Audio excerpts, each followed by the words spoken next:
once again it's on. You know what time it is. It's time to play some toss. Welcome everyone to episode 69. Yeah, get the giggles out right now. Episode 69 of Toss, the Tristain on Sports Show. It is your main man, T-Squared, Tristain Thomas. Thank you all so very much for joining us this week. We have to talk about the Green Bay Packers. Yes, the NFL season is now over. Everybody shifts to the offseason. The Packers are making moves. We got to talk about someone who needs their just due on the Milwaukee Bucks. I'm tired of y'all sleeping on this cat. The Brewers have woken up to make a move, believe it or not.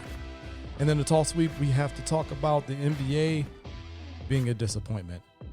And someone bringing something to my attention on Twitter that made me thought or think about other disappointments. We'll talk about that in the tall sweep, but you guys know how we get things started here on Toss.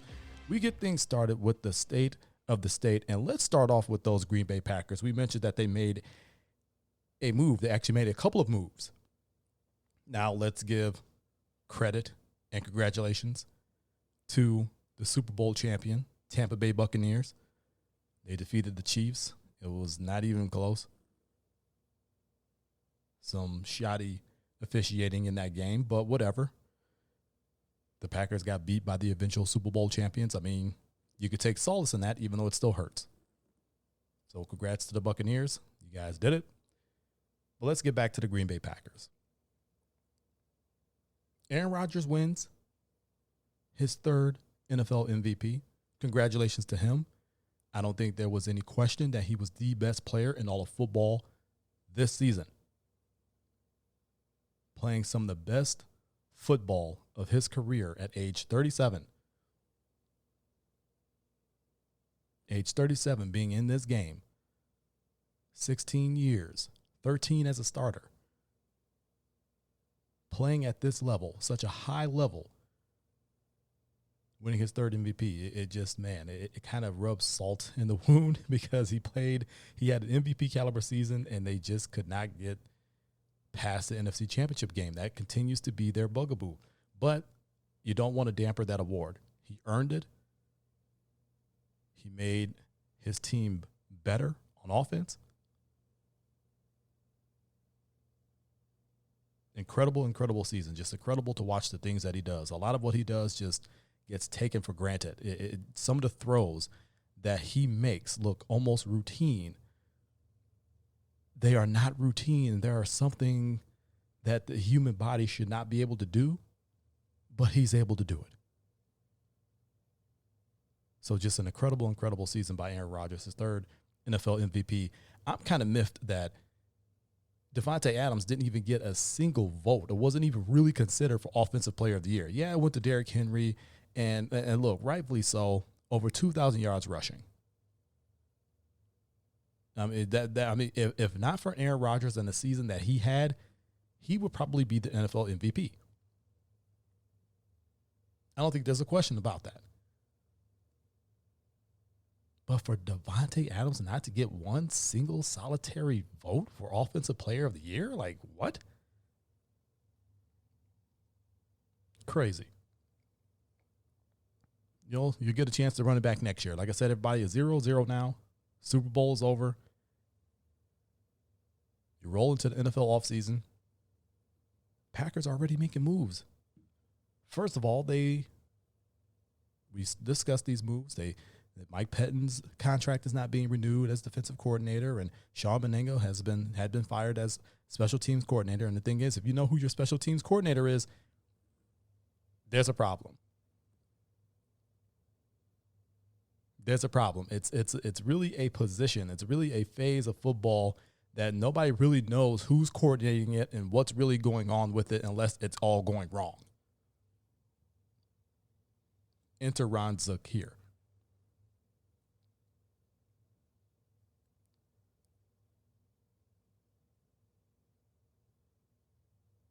They stay in-house with Maurice Drayton, promoting him to special teams coordinator. He was the assistant special teams coordinator for the last 3 seasons.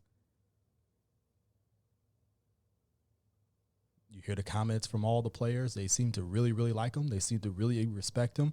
They say he's a great communicator.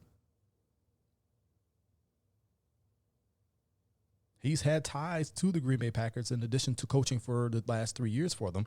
He was actually an intern back in 2009 as part of the Bill Walsh Diversity Coaching Fellowship. So he's got ties to the team long term. And you kind of have to take some of the players' credit for it or word for it. If they feel that this is a great hire, they feel that he is a really good communicator, they stay within house. It's somebody that they know, they're familiar with, somebody that has experience within that zone, within that phase of the game. Bring some new lifeblood to it, bring some new ideas. Let's see what he can do. That is a phase of the game that can help you offensively, and it can hurt you defensively. And we saw that with the Green Bay Packers. They had no impact returns. Nobody returned anything for scores. Remember the days of Allen Rossum?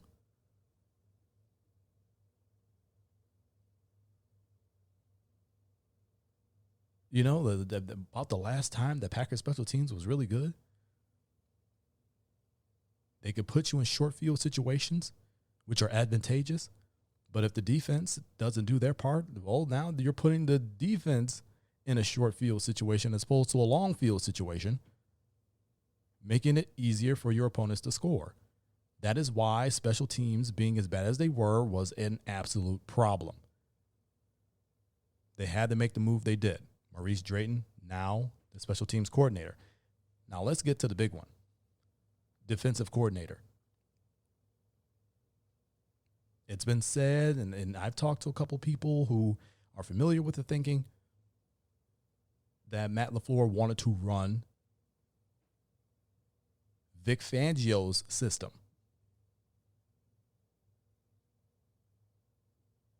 And he wanted to get a guy in there that he had some familiarity with and who had experience within the position. Now, despite LaFleur wanting that,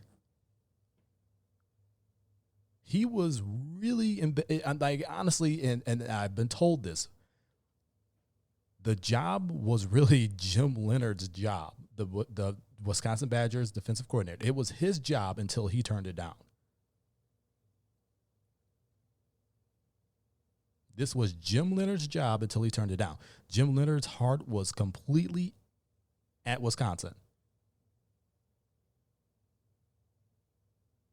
And I made the comment, hey, look, if your heart's not in it, it's best for both parties to just part ways. If your heart's not in it, there's no need to coming up to the NFL and faking the funk and acting like you're happy to be there and you're trying to coach. No, you got to be there with your whole heart. You got to be there with your whole mind. You can't be there half-hearted and half-assed. And I'm not saying Jim Leonhard was going to be half-assed, but he would have been half-hearted because his heart is with the Badgers, and that's where he wanted to be. So, and he's already the defensive coordinator there, so why not just go back to where your heart is? If you're not ready to make that leap to the NFL, then do yourself and that team a favor and just step out. Hey, I'm out. It's the best thing you could do. And he did that. So once Jim Leonhard moved to the side, now you're going with familiarity and experience. And that's where the now new defensive coordinator for the Green Bay Packers, Joe Barry, ascended. They coached together on Sean McVay's staff a few years ago. So he had that familiarity with them, coached with them.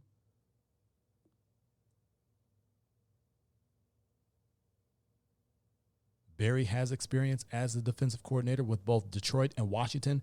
And let's be clear, it was not anywhere close to a success with either of those teams. 7-9 his first year as defensive coordinator with the Detroit Lions. 0-16 with the Lions in 2008 as a defensive coordinator.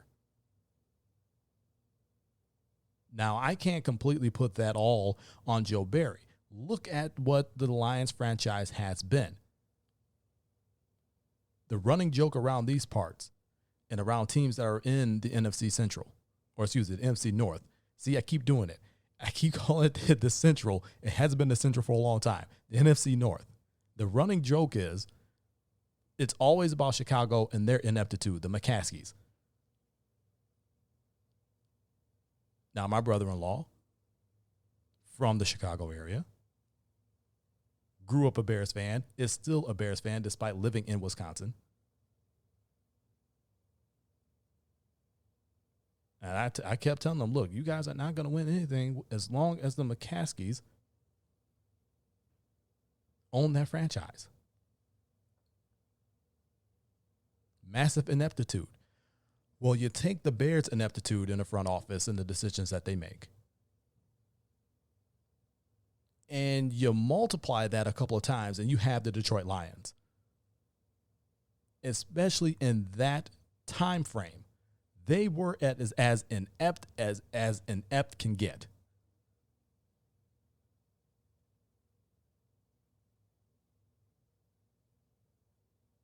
Virtually no talent on the defensive end.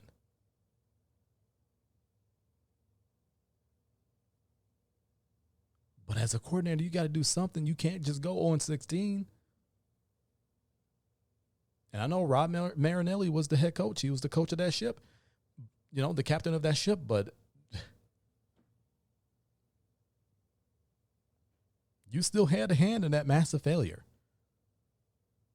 Then he goes on and he becomes the coordinator of the Washington football team. And there was not any success to be had there either. And again, you're talking about ineptitude. Dan Snyder. Need I say more?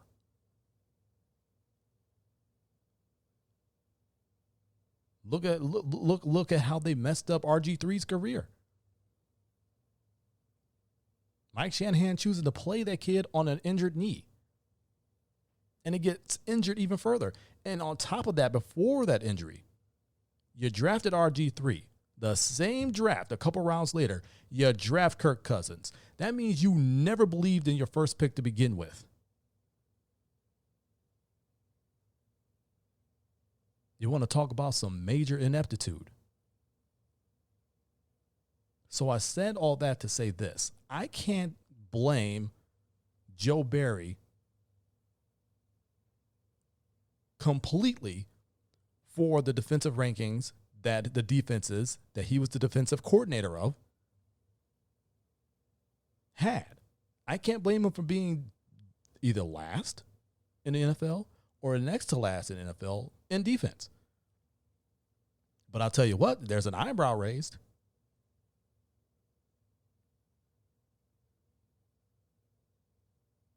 I said it last week on episode 68 of Toss, which you go back and listen to everywhere you get your podcast. I said it last week. Whoever is the defensive coordinator is walking into a wealth of talent with the Green Bay Packers. There is so much talent on this defense. So many players, young and ascending, on this defense.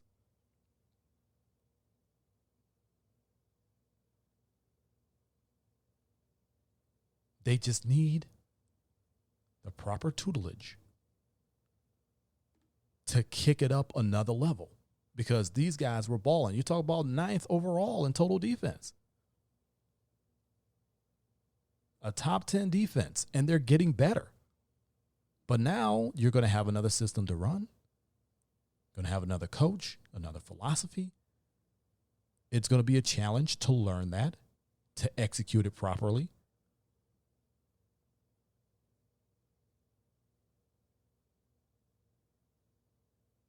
And you just wonder how many guys in that locker room were like, okay, you guys didn't re-up Mike Pettin.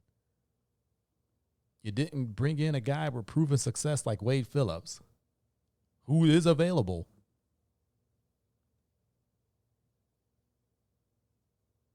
You couldn't land Jim Leonard, who stepped out because his heart was in Madison. You couldn't get one of the young up-and-coming guys who were just looking for that first shot as a coordinator. Yeah, he's got 25 years worth of coaching experience. Yes, he has D coordinator experience, but he hasn't had success in that role. Yes, he was the linebackers coach for the Rams, who were first in total defense and first in scoring defense in the NFL just this past season. But he was just the linebackers coach, although he was also the assistant head coach. So Sean McVay thought highly of him enough to make him the assistant head coach, but also control the linebackers. And let's be clear, the linebackers had a really good season. They contributed a lot. They were a big reason why they were number one in total defense.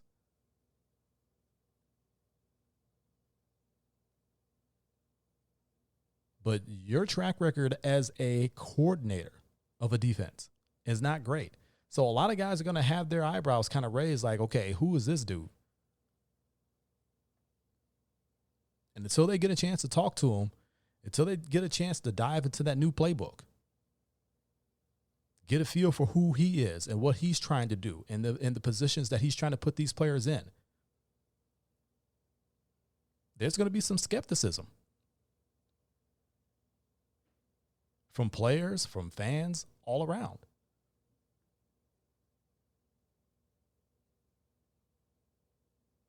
But let me just illustrate this point. You know who else players and fans had skepticism over? Matt LaFleur. With the Titans, he had the 28th ranked offense. 28th ranked as an offensive coordinator. He gets his first shot at being a head coach. Now the last two seasons, he's been 13-3. He was the 2 seed in his first year. He's the 1 seed this past season. The top offense in the NFL this past season.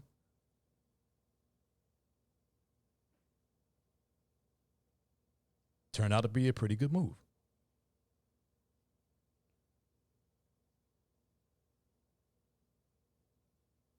Nathaniel Hackett was a guy that I am on the record as saying, look, unless he's shown some type of growth, I don't trust him. I got some people who deal with the Buffalo Bills who were around when Nathaniel Hackett was the offensive coordinator, back when they had C.J. Spiller. And you all remember C.J. Spiller. He was just a dynamic offensive weapon. Could run it, could catch it, had all-world speed.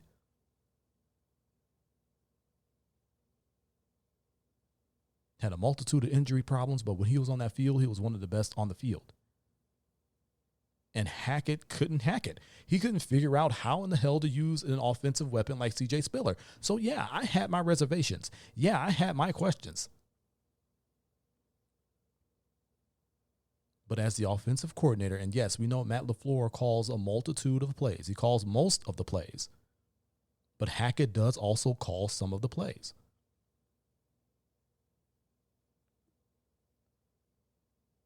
He's done a really good job.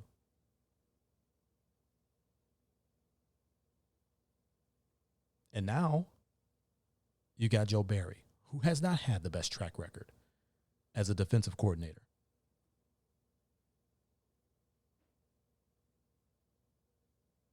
You have to give him a chance. You have to give him a chance just like you gave Matt LaFleur a chance. You have to give Joe Barry a chance just like you gave Nathaniel Hackett a chance. Coaches can learn and grow from past situations. When you have failed time and time again, when you have not had the most success time and time again, sometimes you have to take a step back from those positions, go into different ones. Really marinate on what you did well. Marinate on what you didn't do well. Continue to learn, continue to grow, and get better as a coach. Some coaches are able to do that.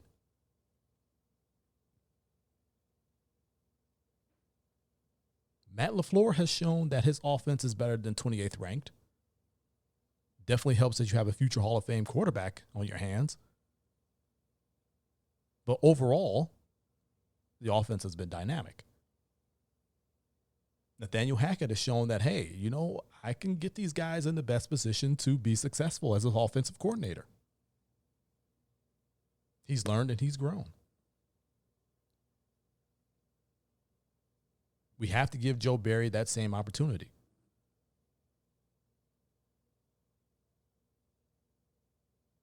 You have to give him that same opportunity. If you gave those guys that same opportunity to prove it to you, you're going to have to give him the same opportunity to prove it.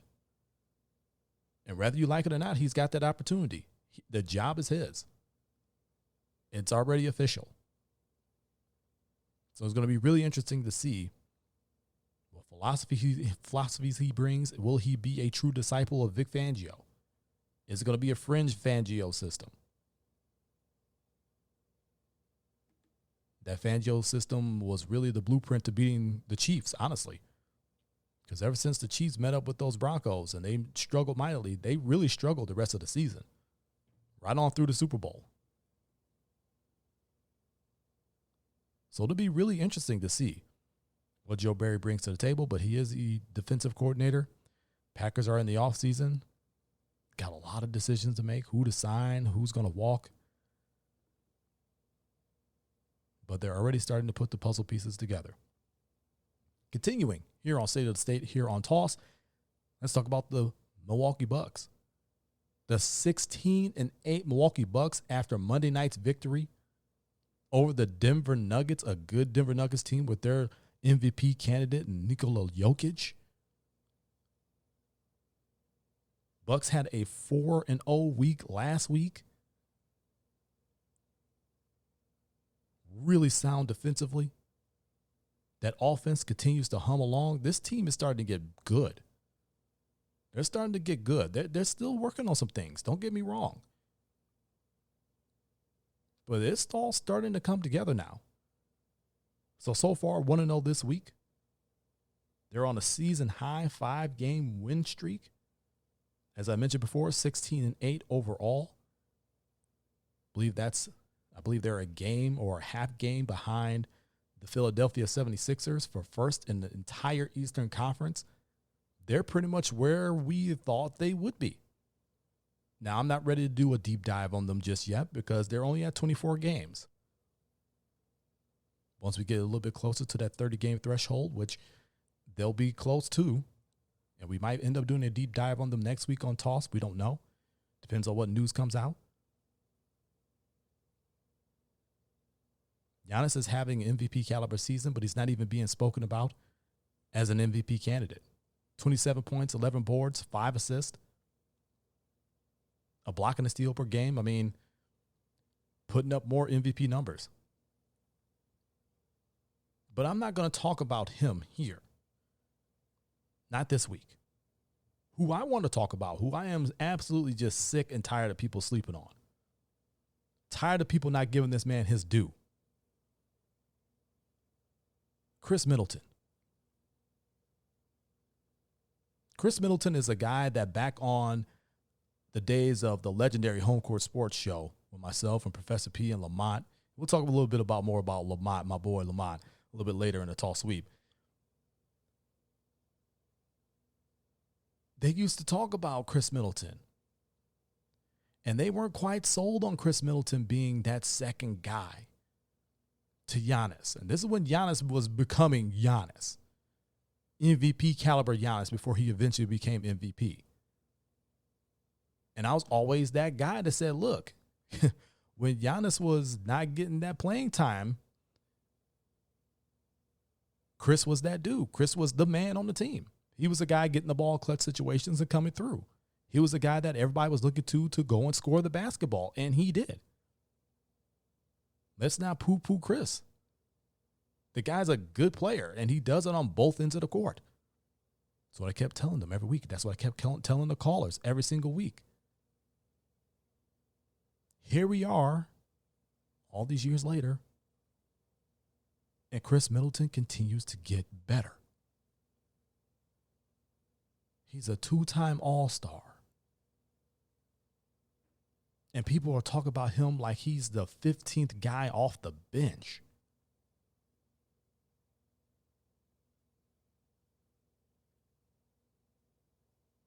Chris Middleton is one of 6 players averaging 26 and 6. 20 points, 6 boards, 6 assists. He's doing this on 52% shooting from the field, 44% shooting from 3, 93% from the free throw line. That 26 and 6, he's one of 6 players currently in the NBA doing this. Who are the other 5? Believe it or not, Julius Randle. A guy who I liked coming out of college, and I said with the proper time and the proper system, he could do good things. He's having an all-star season. Luka Doncic. He's a future MVP. Nikola Jokic, who they just faced on Monday night. James Harden, a former MVP, multiple-time scoring champion. And LeBron James, one of the greatest of all time. Chris Middleton is in the same breath with a guy who's one of the greatest of all time doing the 26 and 6 thing. And he's doing it at a more efficient clip. He's averaging 14, just over 14 field goal attempts per game. That's his lowest attempts per game since the 2016-17 season, y'all. He's not just out there balling, but he's doing it at an efficient clip, and he's doing everything for you. In Monday night's game, he didn't even hit a 3-point basket. But what I love about him this season is that he began getting aggressive, taking it to the basket. When he had that talk with Mike Budenholzer after Budenholzer's first year, and he said, look, I'm not just a stand around 3 guy. I'm mid-range, take it to the basket. You got to let me play my game. Budenholzer listened. That's one of the few adjustments that he had made. And it is a much better Chris Middleton. He hits that mid-range. He can get to the cup. And he was aggressive in doing so yesterday. When that shot from 3 was not falling, he was taking it mid-range. He was taking it to the cup, actually getting foul calls, making it to the line and making them count. The man continues to get better. And people out there are still trying to discredit him. People out there are still trying to sleep on him. People are still out there poo-pooing what he brings to the table as if he's some scrub that doesn't deserve to be next to Giannis. Stop it.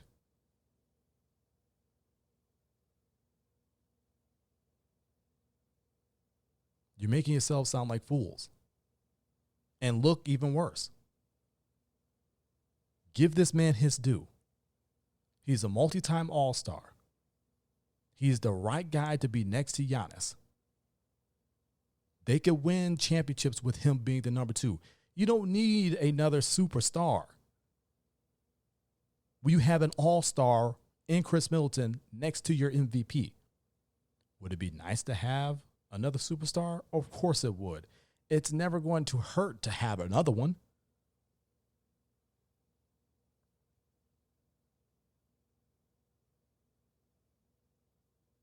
But you need to give this man his credit.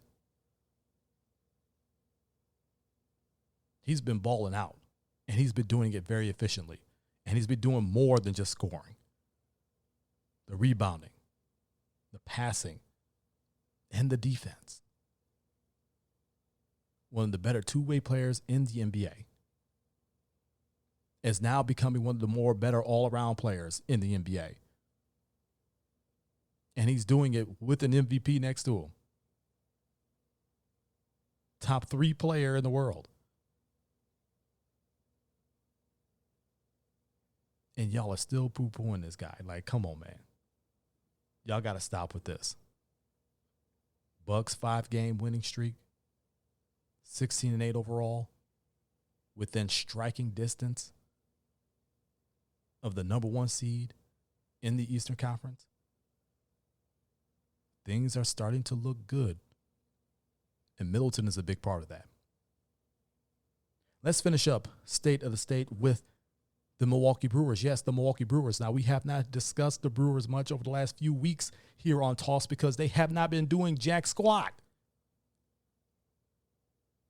That changed last week when they signed second baseman Colton Wong, formerly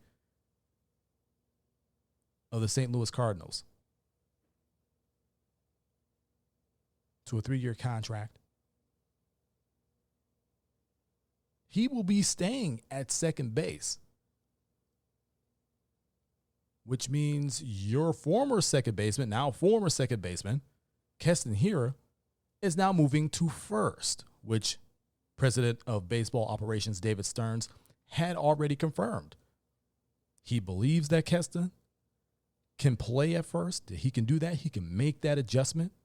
So your defense improves because look at that middle of that infield. You got Arcia at shortstop. You got Wong at second. And you got a returning Lorenzo Cain, who opted out because of COVID last season. Who could blame him? COVID was running rampant all throughout the major league, especially earlier on in the season. You got those guys up the middle. Good luck getting a hit up the middle. Whether it be in the infield or the outfield, good luck. But your defense increases, but also kind of decreases because Keston is not a natural first baseman.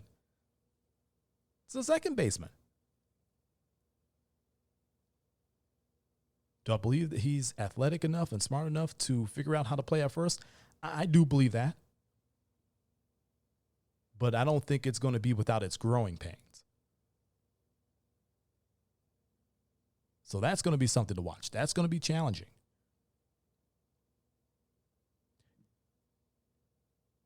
The Brewers may also be in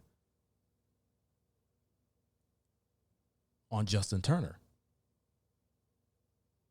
from the LA Dodgers, world champions. Mr. I had COVID and I went out there and decided to celebrate with my teammates after the World Series anyway, without a mask.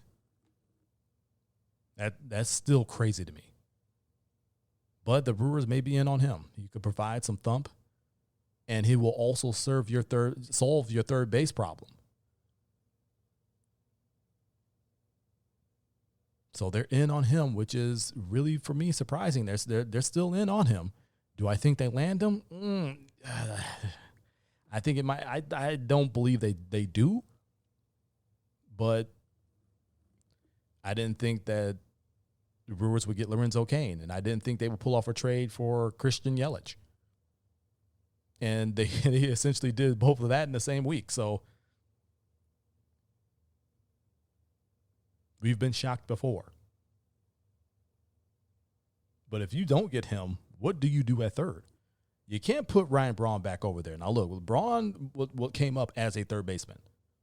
Played it in college, played it in his first few seasons, a little bit of it in the first few seasons he was with the Brewers before he became strictly in the outfield.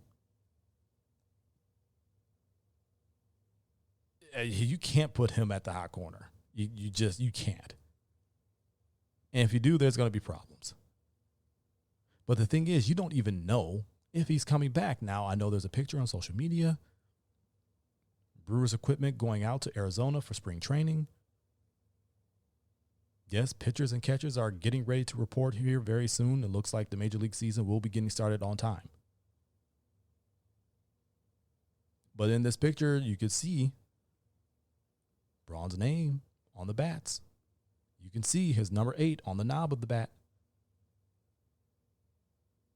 Now, some people are reading into that. Oh, they're shipping his equipment. That means Braun's coming back. I say pump your brakes. You don't know yet. I don't think there's really been a decision made. But you have to ship his equipment because if he says, yeah, you know, I'm coming back for another season, you know the Brewers will be happy to have him. So you got to have his equipment out there. So I think this is more so of a just in case he says yes type deal. You got to be prepared. But they still don't know if he's coming back. But it's just good to see the Brewers kind of making some moves because they've been really silent. And they made some less than needle-moving moves. Not even worthy to truly mention on the show. I mentioned a little bit on it on the Facebook page, facebook.com/TOnSportsShow, about some of the smaller moves that they've made, but none of them were really needle moving.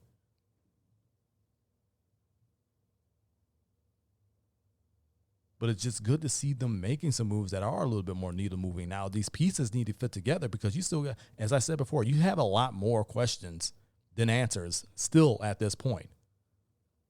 But it's good to see them make a move. It's good to see them be in on another move. It's good to see them alive. It's good to see them participating and trying to make this team better. Because I said it on this show before. You cannot come into 2021 with that same offense you trotted out in 2020. Cannot do it. Can't do it. And it looks like they're trying to solve a bit of that, especially with Wong, who doesn't strike out a whole lot, knows how to get on base, has to learn how to stay a little bit more healthy than he has been. But when he is, he can get on base, plays really good defense. It's a good move.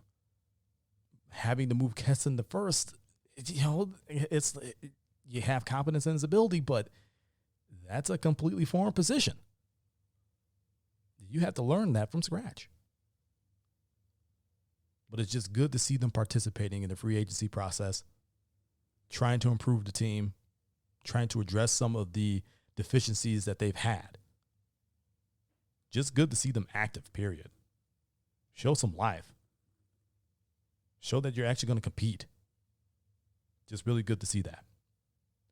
And that's the state of the state. The Packers have a new special teams coordinator in Maurice Drayton. They have a new defensive coordinator in Joe Barry. My eyebrow is raised on him, but we shall see how he does. The Milwaukee Bucks 4-0 last week, 1-0 currently this week on a 5-game winning streak.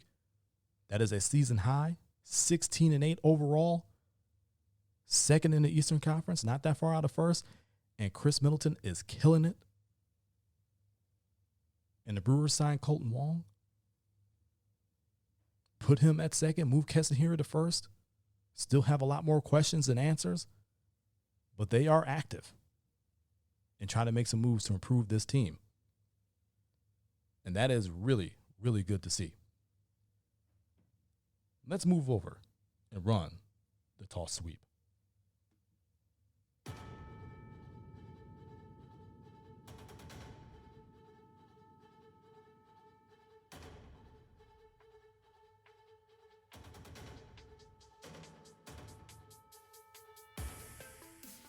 Toss Sweep, brought to you by the good folks at Toss Nation Media. TossNationMedia.com, your home for the Toss brand of sports. Truthful, opinionated, passionate sports. It's what you deserve. This Toss Sweep is all about disappointments. Disappointments. Nobody likes disappointments. But we got to talk about them. Got to talk it out. That's the only way things can improve. You just talk things out. Think about them, talk them out, come up with some solutions. So who am I disappointed with to begin with? Well, let's go over to the NBA. Now, the NBA, I am supremely disappointed in because they are deciding that they're going to play an all-star game.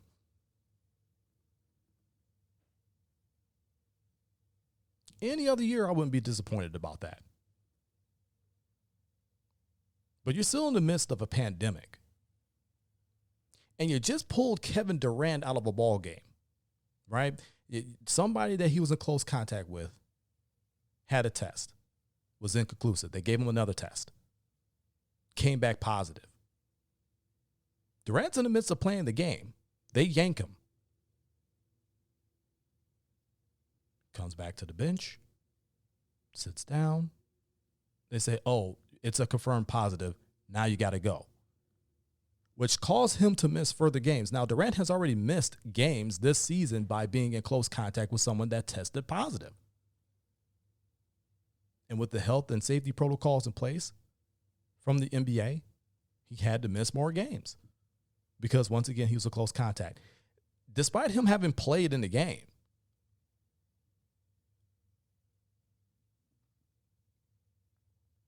not only are they planning on playing an all-star game, they're planning on having an all-star Saturday night with those typical events that happen on that night.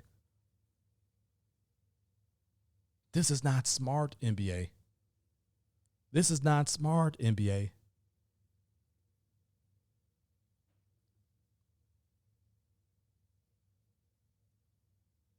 If the MLB can say, no, we're not having an all-star game. If the NFL could say, no, we're not playing the Pro Bowl game. You get Pro Bowl honors and everything that comes along with it. If you got a clause in your contract, if you make the Pro Bowl, you get X amount of dollars. You'll still be able to get that because you'll be named a Pro Bowler. You just won't be playing in a game because there won't be a game. You should probably follow suit.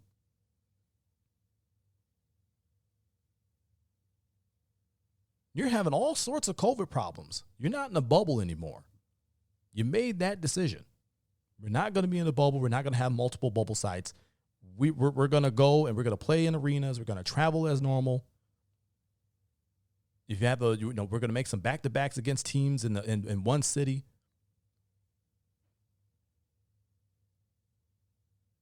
Bucks just did that against the Cavs last week. Played a back-to-back against them in Cleveland.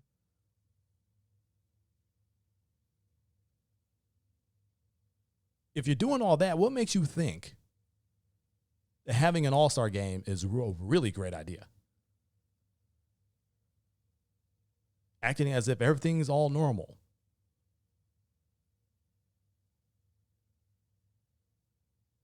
That is a serious misstep.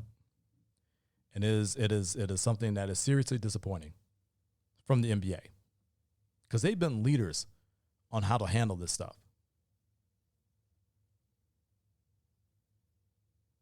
And now they're outside of the bubble, and they don't understand that it's a completely different world outside of the bubble. It's completely new danger, and now you have a new strain that's even more contagious and even more lethal. That not every vaccine can really get a handle on. And you think it's a good idea to have All-Star Saturday night and an All-Star game, unnecessarily putting these guys at risk. You can name them an all-star. Just don't play the game. That's an unnecessary, unneeded game. That's an unnecessary, unneeded event. And what's the only reason why you're doing it? Because of money. Absolutely disappointing on the NBA, and they need to do better. Speaking of disappointments, and I prefaced this in State of the State that we were going to talk about my boy Lamont. My boy Lamont, we used to co-host the Home Court Sports Show. He is now currently the host of his own podcast called The Masses, which you can listen to anywhere you get your podcasts. Very intriguing show. He brings up a lot of hot button topics and really discusses them, and he's not afraid to go there. Really good conversation about things that really need to be conversed on. That's my boy, and I love him.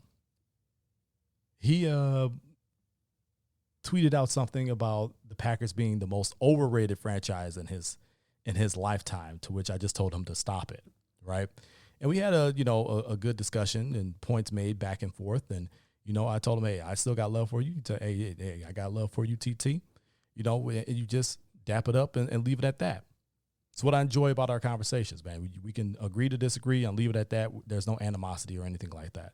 But he got me thinking, even though he's still very hyperbolic about what he said, there's no way that team could be the most overrated in his lifetime. At this point, he just needs to say he's a Packer hater and go. His love is the Milwaukee Bucks. He couldn't care less about the Green Bay Packers. Let's make that very, very clear. If you go back and listen to Home Court Sports, you will find that out over the years that we did that show together. But it got me thinking, about teams that are actually disappointments. Now, I can put the Green Bay Packers in this boat. Now, they're not overrated. Let's be clear. To say that they only won 2 championships with 2 Hall of Fame quarterbacks is really, really silly, because there are going to be all-time greats in every sport that don't sniff a championship. And if they do get to the final round, they don't win. There's going to be all-time greats that don't win championships. That's just how sports go. So let's stop poo-pooing the fact that they won 2 championships with Hall of Fame quarterbacks back-to-back. Is it disappointing? Absolutely. I even said that. Disappointing, yes. You could be absolutely disappointed in that. But that does not make them overrated. Because at the end of it all, when it gets down to the 2 best teams in the conference, you have to go through the Green Bay Packers to get to the Super Bowl. The point is to win it all. But you have to go through those guys to get there. That means they're in constant championship contention. Do you want them to start breaking through? Yes. Do you want them to go and win it all? Yes. But in sports, there's only one champion. One champion in football, one champion in basketball, one champion in hockey, one champion in baseball, one champion in soccer. Can't have 2 champions. It's only one. So is it disappointing? Yes. Overrated? No. How about all those Atlanta Braves teams with that fantastic rotation? Greg Maddux, Tom Glavine, John Smoltz. They got 1 championship out of those guys. Those guys had top to bottom best rosters in baseball, top to bottom best rotations in baseball. They got 1 championship. That's disappointing. How about all those Washington National teams before they broke through just a couple seasons ago? They would run through the NL East. The look of a powerhouse, the play of a powerhouse, and they would shrink in the postseason. Then they finally broke through. Unfortunately, they beat the Brewers along the way in the wild card game to get that championship, but I digress. That's disappointing.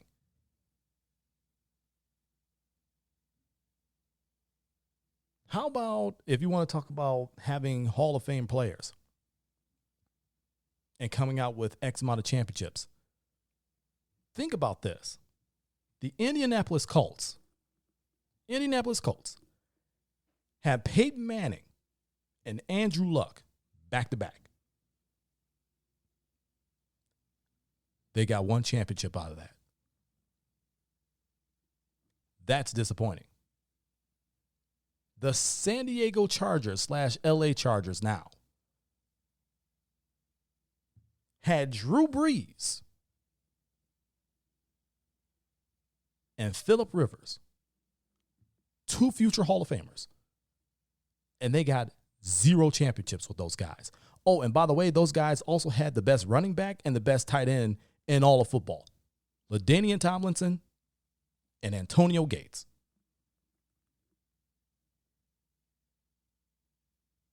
And they won 0 championships. That's disappointing. So you see, there's a difference between overrated and disappointing. Can you be disappointed that you got 2 championships out of 2 future Hall of Fame quarterbacks, one already in the Hall of Fame and the other one going to be in the Hall of Fame? Absolutely. Can you be disappointed that you got 0 championships if you're the Chargers, where you had 2 future Hall of Fame quarterbacks back-to-back in Drew Brees and Phillip Rivers?